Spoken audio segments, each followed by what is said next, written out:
നാല് കൂട്ടുകാർ.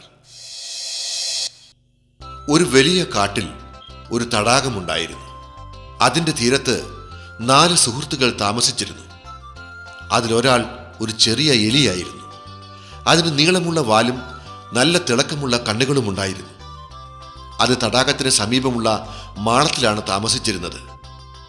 അതിൽ രണ്ടാമത്തെയാൾ ഒരു കാക്കയായിരുന്നു, ഒരു കറുത്ത മുത്ത്. അവൻ സമീപത്തുള്ള ആൽമരത്തിലാണ് താമസിച്ചിരുന്നത്. മൂന്നാമത്തെയാൾ ഒരു ആമയാണ്. അവൻ്റെ വീട് തടാകത്തിലായിരുന്നു. അവിടെ സ്വർഗമായിരുന്നു.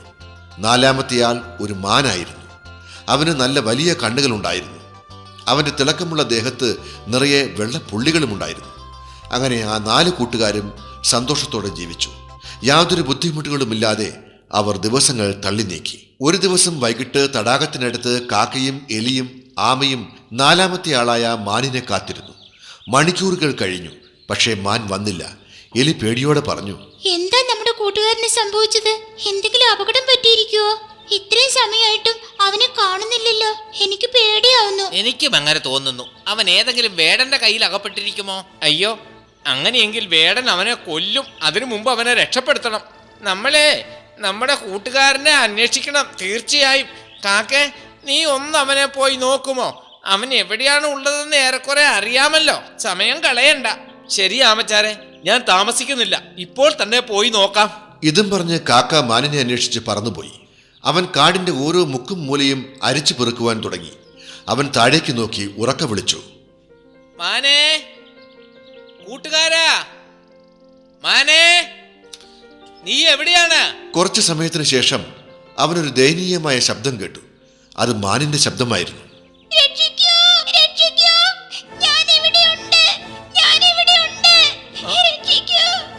നീ ഇവിടെ ഉണ്ടായിരുന്നോ? എത്ര നേരമായി ഞാൻ നിന്നെ അന്വേഷിക്കുന്നു. കാക്ക മരങ്ങൾക്കിടയിലൂടെ താഴെ വന്ന് നോക്കിയപ്പോൾ കണ്ടത് മാൻ ഒരു വലയിൽ അകപ്പെട്ടിരിക്കുന്നതാണ്.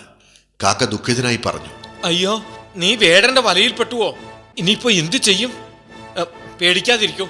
നിന്നെ രക്ഷപ്പെടുത്താൻ ഞാൻ നമ്മുടെ കൂട്ടുകാരെ ഇപ്പോൾ തന്നെ വിളിച്ചുകൊണ്ടുവരാം. കാക്കയെ കണ്ടപ്പോൾ മാനിന്റെ കണ്ണുകൾ നിറഞ്ഞൊഴുകി. അവൻ പറഞ്ഞു, കാക്ക വേഗം പറന്നു പൊങ്ങി തടാകക്കരയിൽ തിരിച്ചെത്തി. അവനെ കണ്ട ഉടനെ എലിയും ആമയും ഒരുമിച്ച് ചോദിച്ചു, എന്താ കൂട്ടുകാരെ, എന്തായി? നമ്മുടെ മാനിനെ കണ്ടോ? കണ്ടു കൂട്ടുകാരെ, ഞാൻ അവനെ കണ്ടു. പക്ഷേ അവനിപ്പോൾ വലിയൊരു കെണിയിൽ അകപ്പെട്ടിരിക്കുകയാണ്. കാക്ക മാനിനെ അന്വേഷിച്ച് നടന്നതും വലയിലകപ്പെട്ട മാനിനെ കണ്ടതിനെക്കുറിച്ചുമെല്ലാം പറഞ്ഞു. ആമ പെട്ടെന്ന് തന്നെ ഒരു സൂത്രം കണ്ടുപിടിച്ച് ഇങ്ങനെ പറഞ്ഞു, പേടിക്കണ്ട എന്റെ കാക്കച്ചാരെ.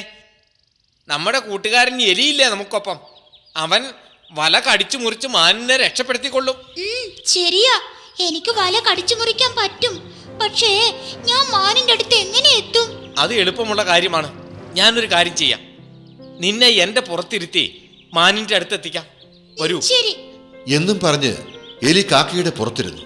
എലിയെ പുറത്തിരുത്തി കാക്ക പറന്ന് മാനിന്റെ അടുത്തെത്തി. അവിടെ എത്തിയതും എലി കാക്കയുടെ പുറത്തുനിന്നും ചാടിയിറങ്ങി തൻ്റെ മൂർച്ചയുള്ള പല്ലുകൊണ്ട് വല കരണ്ട് മുറിക്കുവാൻ തുടങ്ങി. കുറച്ചു സമയത്തിനുള്ളിൽ തന്നെ അവൻ മാനിനെ മോചിപ്പിച്ചു. മാൻ സന്തോഷത്തോടെ എഴുന്നേറ്റ് നിന്നു. അപ്പോഴേക്കും അവരുടെ കൂട്ടുകാരനായ ആമ ഇഴഞ്ഞിഴഞ്ഞ് അവിടെ എത്തി. ആമയെ കണ്ടപ്പോൾ 3 കൂട്ടുകാരും സന്തോഷത്തോടെ പറഞ്ഞു,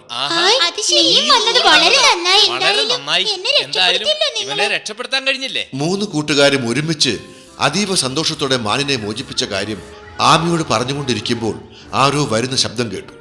അവർ 4 പേരും നിശബ്ദരായി. ദൂരെ നിന്ന് വേടൻ വരുന്നത് അവർ കണ്ടു. വേടനെ കണ്ട കാക്ക പേടിച്ച് അടുത്തുള്ള വലിയ മരത്തിലേക്ക് പോയി. എലി വേഗം ചെടികൾക്കിടയിൽ ഒളിച്ചു. മാനാണെങ്കിൽ അതിവേഗം കാട്ടിനുള്ളിലേക്ക് ഓടി. പാവം ആമ എന്തു ചെയ്യുവാൻ? അത് മെല്ലെ മെല്ലെ അടുത്തുള്ള ചെടിക്കൂട്ടം ലക്ഷ്യമാക്കി ഇഴഞ്ഞു. അവിടെ എത്തിയ വേടൻ ഈ പൊട്ടിയ വല കണ്ട് അത്ഭുതത്തോടെ ഇങ്ങനെ പറഞ്ഞു, എന്താണിത്? വലയിൽ കുടുങ്ങിയ മാൻ രക്ഷപ്പെട്ടിരിക്കുന്നുവല്ലോ. അയാൾ ചുറ്റുപാടും നോക്കി. അപ്പോൾ അയാളുടെ കണ്ണ് ചെടിക്കൂട്ടം ലക്ഷ്യമാക്കി ഇഴഞ്ഞു നീങ്ങുന്ന ആമയിൽ പതിഞ്ഞു. അയാൾ മനസ്സിൽ ഇങ്ങനെ പറഞ്ഞു, ആഹാ, ഇന്നേതായാലും ഒന്നും കിട്ടിയില്ല. ആമയെങ്കിൽ ആമ, ഇതിനെ എടുക്കാം. ഇന്നത്തെ ഭക്ഷണം ആമയിറച്ചിയാക്കാം. വേടൻ ഇഴഞ്ഞു നീങ്ങുന്ന ആമയെ പിടിച്ച് തൻ്റെ സഞ്ചിയിലിട്ട് വീട്ടിലേക്ക് നടന്നു. മരത്തിന് മുകളിലിരുന്ന കാക്ക ഇതെല്ലാം കാണുന്നുണ്ടായിരുന്നു. അവൻ സങ്കടത്തോടെ മറ്റു കൂട്ടുകാരെ വിളിച്ചു. മാനേ, എലി, വേഗം വരൂ, നമ്മുടെ സുഹൃത്ത് ആമ അപകടത്തിൽപ്പെട്ടിരിക്കുകയാണ്, വേഗം വരൂ. എലിയും മാനും വേഗം കാക്കയുടെ സമീപത്തെത്തി.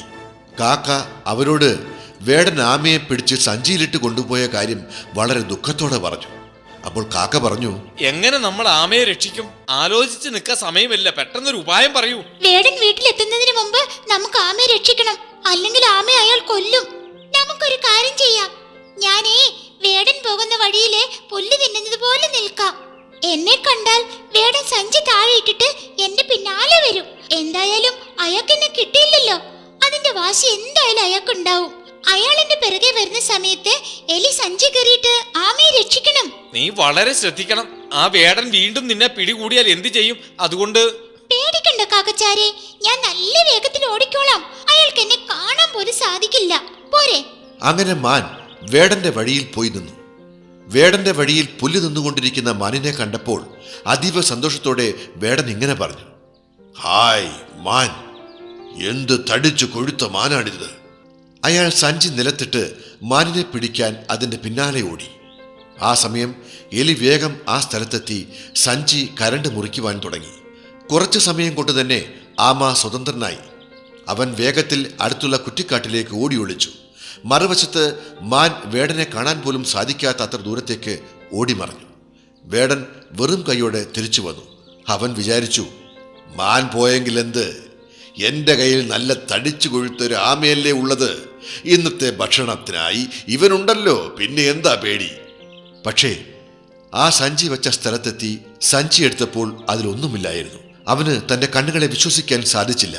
അവൻ പറഞ്ഞു, ഇന്നെനിക്ക് ഭാഗ്യമില്ലാത്ത ദിവസമാണ്, ഇന്ന് വിശന്നിരിക്കാനാണ് എൻ്റെ വിധി.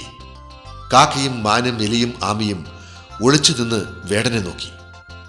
ഈ കഥയിൽ നിന്ന് നമുക്ക് ലഭിക്കുന്ന പാഠം, നല്ല കൂട്ടുകാർ ഏത് പ്രതിസന്ധിയിലും നമ്മോടൊപ്പം ഉണ്ടാവും എന്നതാണ്.